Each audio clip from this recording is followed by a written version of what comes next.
Well, I actually never used the word atheist in The End of Faith, and I never thought to not use it. I simply didn't think of myself as an atheist. I didn't use the word. I mean, in the same way that I don't think of myself as a non-astrologer. You know, no one has to wake up in the morning and repudiate astrology by accepting the identity as a non-astrologer. And there's no one who virtually no one believes in Zeus, and we haven't defined ourselves in opposition to paganism. We're not non-pagans. And I think it's also useful to point out that every devout Christian stands in the same relationship to Hinduism or to Islam as I do. I mean, the Christians look at what's going on in Muslim discourse. They look at the claim that the Quran is the perfect word of the Creator of the universe, and they are not persuaded. And that's all my atheism consists of. I'm not persuaded by these patently ridiculous claims, and I am persuaded by the evidence that these people are part of a culture that is designed to not look critically at its own discourse. And so Christians can see that of Islam. They can point out the errors of thinking there. They just don't point it out in Christianity.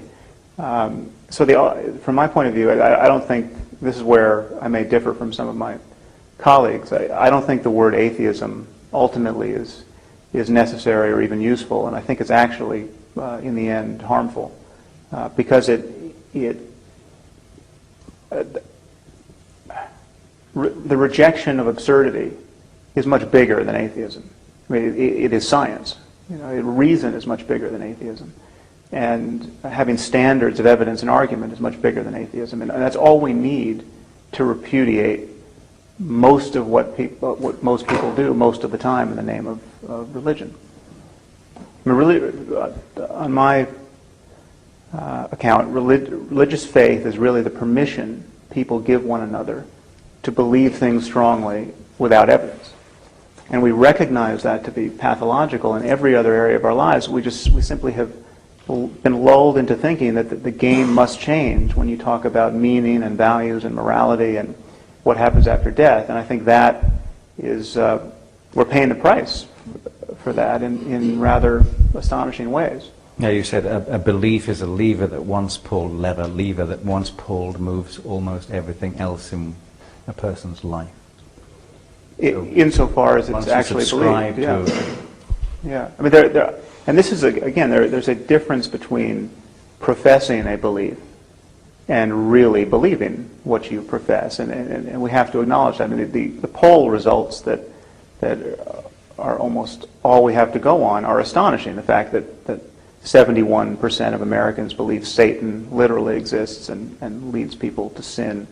A similar number thinks Jesus is going to return physically and rapture all the good people. The fact that it can't be that 71% really, really believe these things, but some significant percentage do. And so, but the distance between what people profess and what actually moves them moment to moment in their lives, we just have to acknowledge that it's there, and we're more concerned about the people who really are making decisions on the basis of a notion that prayer works, for instance. I mean, you take the current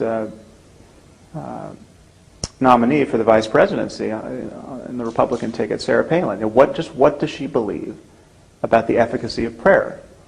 It really matters. If she believes that it works on any level, that seems to me to be a bad thing when it comes time to decide when to go to war or not to go to war. And I think many Americans clearly believe that it works on some level, and we know a lot about the way they cherry-pick evidence and the kinds of selection biases that allow them to, in their own lives and in reading the newspaper, come to believe that prayer is working. But we know it doesn't work. Hurricane Katrina came in and wiped out a community, 90% of whom believe in the power of prayer. And after this devastation, people were polled asking whether this only confirmed their belief in God, and 89% of people said their belief in God went up as a result. It's a kind of credence that is so elastic It will suffer any possible collision with reality if we don't point these contradictions out. And that's really the problem that worries me the most, is that even people who don't believe these things have been collaborating in this conspiracy to keep people living and speaking and reasoning as though all of these beliefs were justified. And so we have atheist scientists keeping religious people safe in their sanctum sanctorum of wishful thinking because they think everyone else needs this stuff. You know, I, the atheist scientist, don't need this stuff. But these poor people, they've got nothing else. Most scientists actually espouse a view like that, whether or not they have any religious beliefs themselves. And it's profoundly condescending and unimaginative. And it's actually